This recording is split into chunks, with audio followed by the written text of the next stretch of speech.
Hola, te habla Luis Marión y te invito a estudiar tabla temporal SQL. Aquí vamos a estudiar cómo optimizar la ejecución de procesos en una aplicación mediante el uso de tablas temporales en SQL.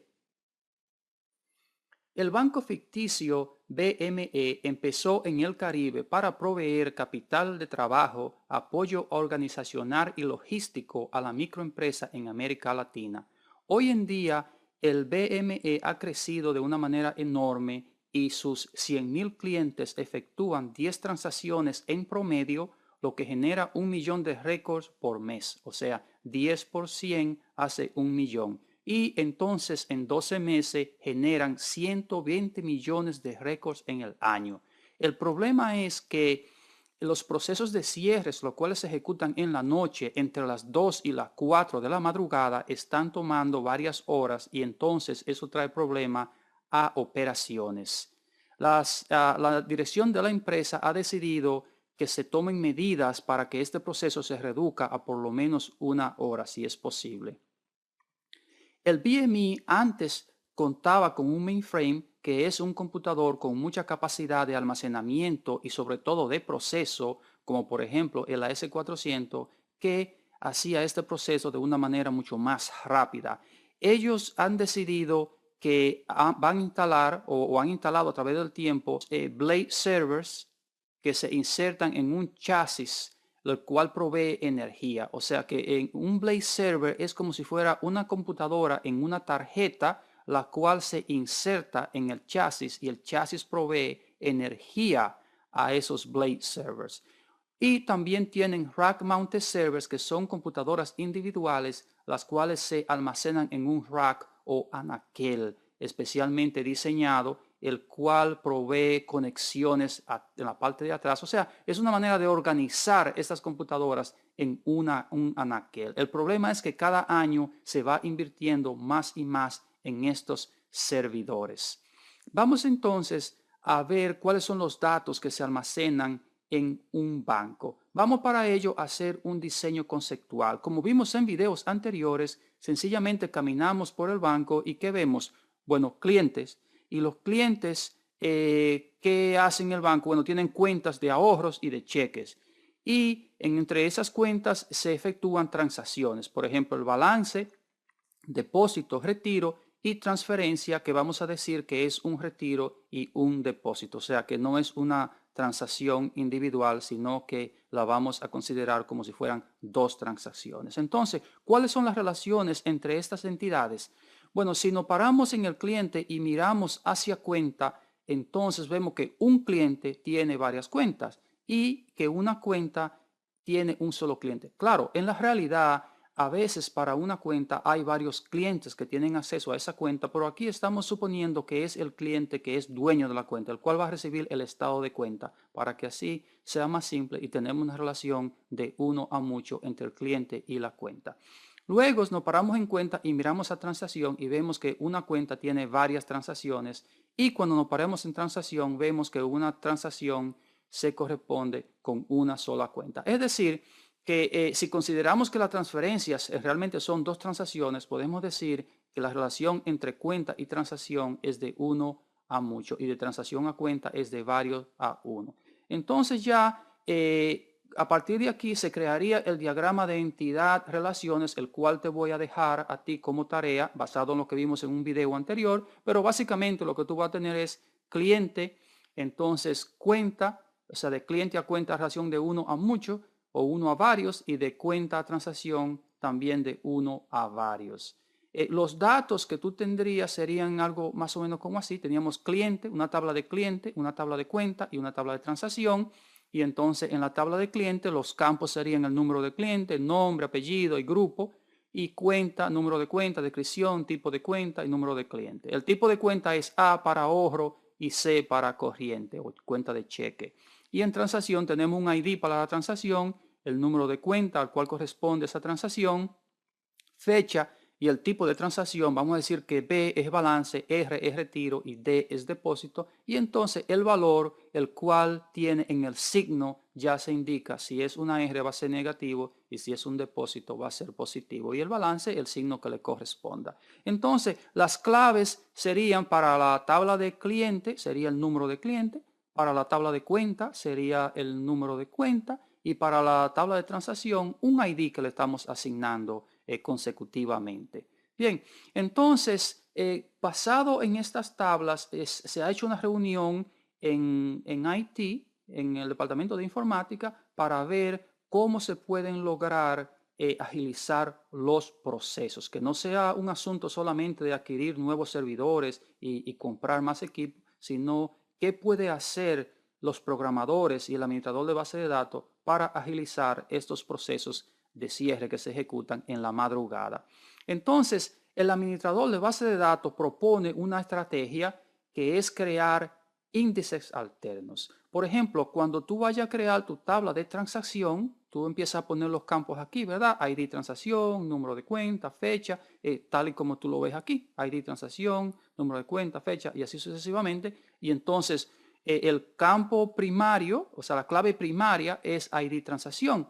Entonces, lo que pide el administrador de base de datos es que se cree lo que se llama una clave alterna. O sea, que aquí, además de decir primary key, ID transacción, se pone key, pero no es primary, sino sencillamente key, va a ser una clave secundaria, y aquí se ponen los campos que componen esa clave, en este caso, número de cuenta, fecha y ID transacción. Y muchas veces el programador analista crea estas claves al principio, al momento de crear la tabla, pero si no lo ha hecho, el administrador de base de datos, sin necesidad de informarle al programador, puede entonces hacerlo aquí después. En lugar de ponerlo en el Create Table, no se pone aquí la clave, sino que luego se pone con el comando Create Index. Tú le das un nombre al índice y tú dices on transacción, en este caso es el nombre de la tabla transacción en la cual se está creando el índice, y ahí tú pones los campos que componen esa clave. O sea que esta es una forma de hacerlo que se hace en el Create Table, pero si el programador no lo hizo en ese momento, entonces el administrador de base de datos lo puede hacer posteriormente, después que la tabla está creada, con un Create Index, y entonces un Drop Index es para borrarlo si ya existe. Bien, o sea que la tabla transacción tiene dos claves. Una clave primaria, que es ID transacción, y una clave secundaria o índice alterno, que es cuenta, fecha y ID de la transacción. Esa es la estrategia número uno. ¿Por qué el administrador de base de datos propone esta estrategia? Bueno, primero es bastante fácil de implementar porque sencillamente un create index lo hace, y se puede hacer después que la tabla ha sido creada. Además de eso, el administrador de base de datos tiene herramientas que le dice cuáles son los índices que deberían ser creados. Y la razón por esto es que el servidor, cuando tú mandas un SQL select al servidor, aquí, ¿verdad? Desde el cliente, tú lo mandas hacia el servidor tiene, como vimos en videos anteriores, un interpretador que viene siendo como que compila, ¿verdad? La instrucción de SQL que está aquí, que tú has mandado hacia el servidor, pero además de eso tiene un optimizador. Ese optimizador lo que hace es que revisa aquí el join que hay entre la tabla cuenta y la tabla transacción, ¿verdad? Entre la tabla cuenta y la tabla transacción, y ve que en ese join tú lo estás encadenando por número de cuenta aquí, desde la tabla cuenta, ¿verdad? Por número de cuenta, y lo está encadenando con número de cuenta en la tabla BLEC, que es transacción. Entonces, el SQL va a seleccionar el índice que más le convenga, si existe. Si ya existe un índice en transacción empezando en cuenta, entonces va a seleccionar ese índice. Si no existe, el optimizador va a pedir al servidor que haga trabajo extra para crear ese índice, y lo va a crear temporalmente, o sea, on the fly, como se dice en inglés, al momento de la ejecución del SQL, y eso va a coger tiempo. O sea que el optimizador dice, bueno, si esto me va a coger, digamos, 1 hora, yo me voy a gastar unos 10 minutos analizando a ver el índice que más me conviene. De esta manera yo puedo elegir un buen índice y entonces ejecutar el trabajo en 20 minutos más. O sea que 10 minutos que me gasté analizando y 20 minutos extra van a ser 30 minutos en lugar de una hora que me iba a coger. ¿Qué pasa? Que esa misma información, ese mismo proceso que ejecuta el optimizador, el administrador de base de datos tiene acceso a ello y por eso es que el administrador de base de datos puede proponer que estos índices sean creados aunque el programador no lo haya previsto originalmente. Y como vemos, la clave no es ID, cuenta y fecha, sino que es cuenta, fecha y ID, ¿verdad? Esa es la clave que está proponiendo el administrador de base de datos. Entonces, hay otro problema que sucede y es que aunque ya se ha creado ese índice y el optimizador lo va a seleccionar. A propósito, en el select, tú le puedes decir también, especificar cuál es el índice que tú quieres que utilice. Si no, es muy probable que el optimizador encuentre el índice adecuado. Bueno, pero ¿qué sucede? Que además que ese índice ha sido creado y ya el optimizador lo ha seleccionado, muchas veces no es suficiente para solucionar el problema. Claro, es una gran ventaja. Con este asunto del índice, tú puedes, un proceso que dure 10 horas, cuando viene a ver solamente te dura una hora, pero no es suficiente, queremos más. Y lo que pasa es que el where, aquí debajo, el where, cuando tú dices where, tipo de cuenta igual a, que son las cuentas de ahorros, ¿verdad? Muchas veces el optimizador no es capaz de aprovecharse de ese where para poder hacer la selección más adecuada. Entonces se necesita que el programador analista haga trabajo adicional para ello. Entonces, lo que podemos hacer en este caso es aplicar una estrategia número 2, una estrategia combinada con la estrategia anterior, ¿verdad? Y es el concepto de tabla temporal. Tenemos que Carolina, que es una programadora analista joven, bien emprendedora y que quiere poner en práctica sus conocimientos adquiridos en los cursos de sistema operativo y base de datos, ha sugerido las siguientes pautas. Lo primero que ella dice es que debemos evitar el uso de cursor para procesar tablas, registros a registro. Vamos a ver el concepto de cursor más adelante en otro video, pero por ahora eso es lo que ella propone. Y además, ella dice que debemos revisar los SQL a ver dónde podemos usar tablas temporales y entonces tomar ventaja del sistema operativo, el concepto de multitarea o multitasking, para ejecutar procesos simultáneamente. O sea que la idea es dividir los procesos en pedazos de tal manera que se puedan arrancar procesos a las 2 de la mañana. O sea que si tenemos 9 procesos, lo dividimos entre 3 y podemos empezar 3 grupos de 3, entonces todos simultáneamente. Entonces vamos a ver cuáles son las herramientas que podemos utilizar para lograr este efecto. Primero vamos a entender el concepto la idea de tabla temporal, el cual existe desde hace mucho tiempo. Por ejemplo, en el AS400, si tú vas a utilizar tablas temporales, lo que tú haces es que tú le das un copy file o un create duplicate object de un archivo hacia Qtemp, que es una biblioteca donde se almacenan los archivos temporales, y luego cuando el job termina, automáticamente elimina todo lo que está en Qtemp. Eso es en el AS400 y eso viene desde antes del AS400. O sea que el concepto de tabla temporal es parte de lo que es la ingeniería de software. En el caso de Microsoft SQL Server, el signo de número indica que es una tabla temporal. O sea que yo en mi create table, yo puedo darle un signo de número aquí y le doy un nombre. En este caso, en mi preferencia particular como programador analista es ponerle T1 underscore para yo saber que es una tabla temporal. Tengo T1, T2, T3 y así. Desde que yo vea en mi SQL script una tabla que empiece con T, ya yo sé que es temporal. Y entonces aquí sería la definición de los campos. Y para yo cargar la tabla original a la temporal, le puedo dar un select top 0 star para que sean todos los campos into la tabla temporal from la tabla original. Pero no te enfoques mucho en la sintaxis. Lo importante es que tú entiendas que el concepto de tabla temporal existe en prácticamente todos los servidores.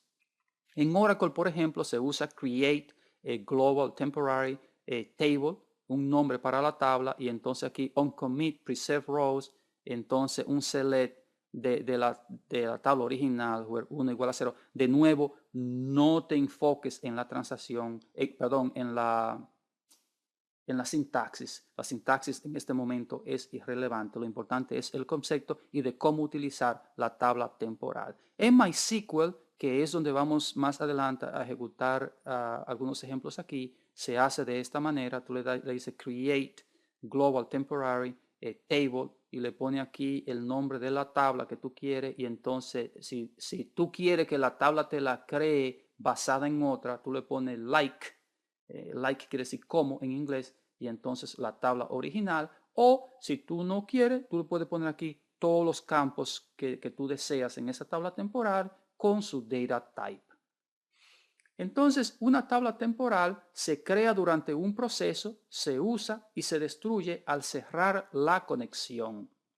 O sea que si yo tengo aquí en el archivo de transacción para diciembre, yo tengo 1.000.000 de récords y en enero tengo 1.000.000 de récords, entonces si yo quiero procesar lo que pasó del 2011, diciembre de 2011, ya estamos en enero del 2012, entonces yo lo que puedo hacer es que hago un select que me va a seleccionar ese 1.000.000 de récords. Porque si yo no lo hago así, lo que va a pasar es que los 100.000 récords de aquí se van a tratar de encadenar con los 120 millones de récords que hay aquí, ¿verdad? Porque ya hay un año entero aquí, ¿verdad? Hasta diciembre, hasta enero del 2011 pasado, y ahora estamos en enero del 2012. Entonces, ese año y piquito se va a encadenar con los 100.000 récords y va a coger mucho tiempo. Entonces, en lugar de eso, lo que hacemos es que cogemos y creamos una tabla temporal y sacamos o extraemos nuestro 1.000.000 de récords de diciembre pasado hacia acá a una tabla temporal. Y entonces aquí se va a encadenar esos 100.000 de aquí con 1.000.000 en lugar de 100.000 con 120 millones, ¿verdad? Y entonces, después que se hace el proceso, se elimina eso. Entonces, el objetivo es particionar los datos en subconjuntos que puedan ser procesados simultáneamente en el servidor. Entonces, extraer ese 1.000.000 de récords de transacciones, voy a coger de cuenta, voy a sacar aquí lo que son A solamente, ¿verdad? Porque yo tengo aquí 100.000 récords de cuenta, o sea que para partirlo por la mitad, digamos que hay 50.000 de cuentas de ahorro y 50.000 de cuentas corrientes. Entonces, solamente saco lo que son A y entonces aquí creo mi tabla temporal, saco lo que son A y luego ahora cuando yo vaya a hacer el join, bien, yo voy a join T1 cuenta con transacción.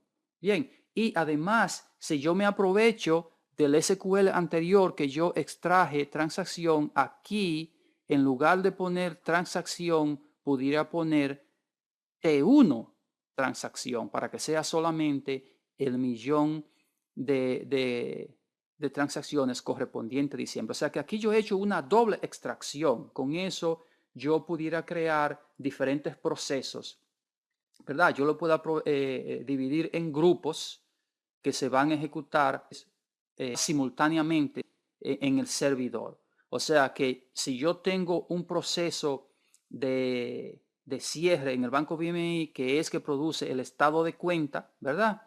Y un proceso que calcula el balance, vamos a suponer que esos son mis dos procesos. Yo, cuando yo extraiga diciembre, ¿verdad? Y también extraiga las cuentas, yo voy a tener grupos que se van a ejecutar, y si yo los grupos los puedo crear, digamos, por sucursales, lo puedo crear por regiones, entonces yo puedo crear hasta 100 grupos. Primero extraigo diciembre, ¿verdad? Y después yo creo mis grupos de clientes por sucursales. Yo puedo tener 100 grupos y entonces yo puedo mandar esos grupos, los divido de 10 en 10 y yo puedo mandar 10 grupos simultáneamente que se ejecuten en el computador en lo que se llama en el concepto de multitasking, donde el computador le va dando un poquito de tiempo a cada uno de esos 10 procesos y da la ilusión de que se van ejecutando simultáneamente y realmente terminan más o menos al mismo tiempo. O sea que yo ahora he dividido el proceso y en lugar de que me dure, digamos, 2 horas, cuando viene a ver, puedo lograr que ese proceso me dure en unos 20 minutos en total y hasta menos, porque yo puedo inclusive no solamente mandarlo a un solo procesador, sino que yo lo pudiera mandar a varios procesadores. O sea que puedo mandar 10 a un computador, 10 a otro computador, 10 a otro computador. O sea que yo puedo mandar mis 100 procesos, dividido el grupo de 10 en 10, dividirlo a 10 computadores diferentes y entonces ahora en lugar de los 20 minutos va a durar unos 10 minutos, lo que antes duraba 2 horas. Entonces, estos son los dos procesos que tenemos en el BMI. Tenemos el proceso de estado de cuenta y el proceso que calcula balance. Y recuérdate que el balance aquí, ¿verdad? Si son $1,000 y se retiran 100 más 200 que se depositaron, son 1,100 y esos 1,100 va a ser el estado de cuenta para ya enero del 2012. Entonces, basado en eso, vamos a hacer una pausa y regresamos en un momento para ver cómo nosotros podemos hacer esto en SQL. Nos vemos en un momentito.